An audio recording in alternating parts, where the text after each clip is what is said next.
Breaking చూస్తున్నాం. మేమంతా సిద్ధం పేరుతో సీఎం జగన్ చేపట్టిన బస్సు యాత్ర సక్సెస్ఫుల్ గా కొనసాగుతుంది. ఏపీలో ఎన్నికల ప్రచారంలో భాగంగా రాష్ట్రాన్ని మరోసారి చుట్టేసే పనిలో పడిపోయారు వైసీపీ అధినేత జగన్. మేమంతా సిద్ధం బస్సు యాత్రతో మళ్లీ ప్రజలతో మమేకమవుతున్నారు. ఇందులో భాగంగా ఇవాళ ఉదయం 9 గంటలకు అన్నమయ్య జిల్లా చీకటిమానుపల్లి నుండి ఆయన బస్సు యాత్ర ప్రారంభించనున్నారు. మొలకల చెరువు, పెద్దపాల్యం, వేపూరి కోట మీదుగా బుర్రకాయల కోట క్రాస్, గొల్లపల్లి మీదుగా అంగళ్లకు బస్సు యాత్ర చేరుకోనుంది.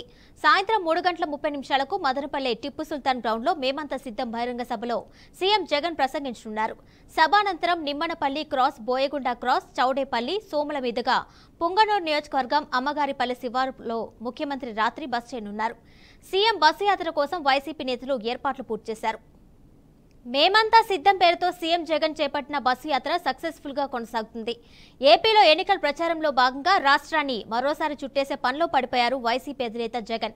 మేమంతా సిద్ధం బస్సు యాత్రతో మళ్లీ ప్రజలతో మమేకమవుతున్నారు. ఇందులో భాగంగా ఇవాళ ఉదయం 9 గంటలకు అన్నమయ్య జిల్లా చీకటిమానుపల్లె నుండి ఆయన బస్సు యాత్ర ప్రారంభించనున్నారు. మొలకల చెరువు, పెద్దపాల్యం, వేపూరి కోట మీదుగా బుర్రకాయల కోట క్రాస్, గొల్లపల్లి మీదుగా అంగళ్లకు బస్సు యాత్ర చేరుకోనుంది. సాయంత్రం 3:30 మదనపల్లె టిప్పు సుల్తాన్ గ్రౌండ్లో మేమంతా సిద్ధం బహిరంగ సభలో సీఎం జగన్ ప్రసంగించనున్నారు. సభ అనంతరం నిమ్మనపల్లి క్రాస్, బోయకొండ క్రాస్, చౌడేపల్లి, సోముల మీదుగా పుంగనూరు నియోజకవర్గం అమ్మగారిపల్లి శివార్లో ముఖ్యమంత్రి రాత్రి బస్ చేయనున్నారు. సీఎం బస్సు యాత్ర కోసం వైసీపీ నేతలు ఏర్పాట్లు పూర్తి చేశారు. మేమంతా సిద్ధం పేరుతో సీఎం జగన్ చేపట్టిన బస్సు యాత్ర సక్సెస్ఫుల్ గా కొనసాగుతుంది. ఏపీలో ఎన్నికల ప్రచారంలో భాగంగా రాష్ట్రాన్ని మరోసారి చుట్టేసే పనిలో పడిపోయారు వైసీపీ అధినేత జగన్. మేమంతా సిద్ధం బస్సు యాత్రతో మళ్లీ ప్రజలతో మమేకమవుతున్నారు. ఇందులో భాగంగా ఇవాళ ఉదయం 9 గంటలకు అన్నమయ్య జిల్లా చీకటిమానుపల్లి నుండి ఆయన బస్సు యాత్ర ప్రారంభించనున్నారు. ఇక దీనికి సంబంధించి మరింత సమాచారం మా ప్రతినిధి గోపి అందిస్తారు. గోపి, చెప్పండి.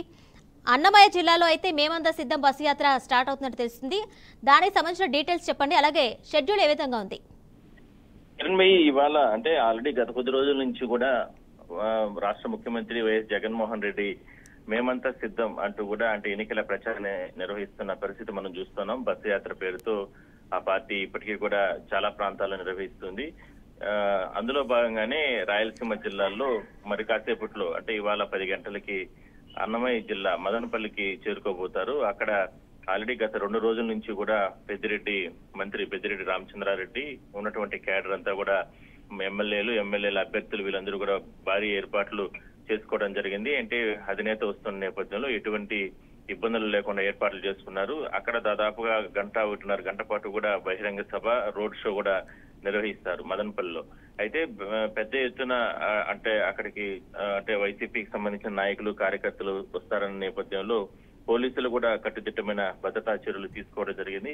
మరోవైపు ఎన్నికల అధికారులు కూడా ఒక నిఘా పెట్టడం జరిగింది. ఎక్కడ కూడా ఎన్నికల నియమావళికి సంబంధించి ఎక్కడ కూడా ఫ్లెక్సీలు ఇటువంటివన్నీ కూడా కట్టకుండా కూడా ఇప్పటికీ కూడా అంటే అధికారులు చర్యలు తీసుకుంటున్నారు. మొత్తం మీద ముఖ్యమంత్రి వస్తున్న నేపథ్యంలో జిల్లా యంత్రాంగంతో పాటు పోలీసు అధికారులు కావచ్చు, లేదంటే పార్టీకి సంబంధించినటువంటి కీలకమైన నేతలు పెద్దిరెడ్డి రామచంద్రారెడ్డి ఇట్లా మిగిలినటువంటి ఎమ్మెల్యేలు, మంత్రులు వీళ్ళందరూ కూడా పెద్ద ఎత్తున మదనపల్లికి చేరుకుని ఆయనకు ఘన స్వాగతం పలికి అక్కడి నుంచి కూడా ఈ మేమంతా సిద్ధం బస్సు యాత్రను ప్రారంభిస్తారు. మధ్యాహ్నం వరకు ఈ కార్యక్రమాలన్నీ జరుగుతాయి. రేపు కూడా ఇక్కడ చిత్తూరు, తిరుపతి జిల్లాల్లో కూడా ఆయన పర్యటన కొనసాగుతుంది. అయితే గోపి, బహిరంగ సభలో ఎలాంటి అంశాలను ప్రస్తావించే అవకాశం ఉంది? అలాగే దాదాపు బహిరంగ సభ ఎంతసేపు కొనసాగే అవకాశం ఉంది? అంటే దాదాపుగా ఒక 30 నుంచి 40 నిమిషాల పాటు బహిరంగ సభ కొనసాగుతుంది. ఎందుకంటే గత కొద్ది రోజుల నుంచి జరుగుతున్న పరిణామాలు, లేదంటే మరో 40 రోజులు మాత్రమే ఉంది కాబట్టి ఎన్నికలకు సంబంధించి అంటే ఆయన ఆల్రెడీ ప్రతి సభలో కావచ్చు, లేదంటే ప్రతి రోడ్ షోలో కూడా ముఖ్యమంత్రి ఒకటే చెప్తున్నారు ప్రజలను ఉద్దేశించి, నేను గాన మీకు మంచి చేసి ఉంటే ఖచ్చితంగా మీరు వైసీపీని ఓటు వేసి గెలిపించండి అని అంటూ కూడా ఆయన చేస్తున్నటువంటి వ్యాఖ్య ప్రజల్లోకి వెళ్లే విధంగా కూడా ఆయన చేస్తున్నారు కాబట్టి అలాంటి కార్యక్రమాలు తీసుకొస్తున్నారు. మరోవైపు 5 సంవత్సరాల నుంచి ఒకటి పింఛన్ విషయాల్లో కావచ్చు, లేదంటే ప్రభుత్వ యంత్రాంగం చేసినటువంటి ప్రయత్నాలు అంటే ప్రజలకు ఎక్కడ కూడా ఇబ్బంది లేకుండా చేసినట్టు సంక్షేమ పథకాల అమలు విషయంలో కావచ్చు, ఇవన్నీ కూడా కొన్ని అంశాలు చెప్పే అవకాశం అయితే ఉంటుంది. మరోవైపు కూటమిగా వస్తున్నటువంటి తెలుగుదేశం కావచ్చు, లేదంటే బీజేపీ ఇట్లా జనసేన ఈ 3 అభ్యర్థులు అంటే ముగ్గురికి సంబంధించినటువంటి వ్యవహారాలు కావచ్చు, ఇవన్నీ కూడా ఆయన మాట్లాడే అవకాశం అయితే ఉంటుంది. మరోవైపు మదనపల్లి జిల్లాని ప్రత్యేకంగా గతంలో ఎన్నో రోజుల నుంచి కూడా మదనపల్లి ఒక సమస్య అనేది ఉంది. అక్కడ జిల్లా చేయాలనేది ఒక వాళ్ళ కోరిక, అక్కడ స్థానికులుగా సంబంధించి దానిపైన కూడా ఒక ప్రకటన చేసే అవకాశం అయితే ఉంటుంది. ఎందుకంటే గతంలో కొన్ని అనివార్య కారణాల వల్ల అన్నమయ్య జిల్లాగా పేరు మార్చడం జరిగింది. అయితే దాన్ని మదనపల్లి జిల్లాగా హెడ్ క్వార్టర్స్ చేసి మదనపల్లిని, ఎందుకంటే మదనపల్లిలో ఇన్ఫ్రాస్ట్రక్చర్ కావచ్చు, లేదా అభివృద్ధికి సంబంధించి కావచ్చు, హార్సిల్స్ లాంటి ప్రాంతాలు, పర్యాటక ప్రాంతాలు ఎన్నో ఉన్నాయి.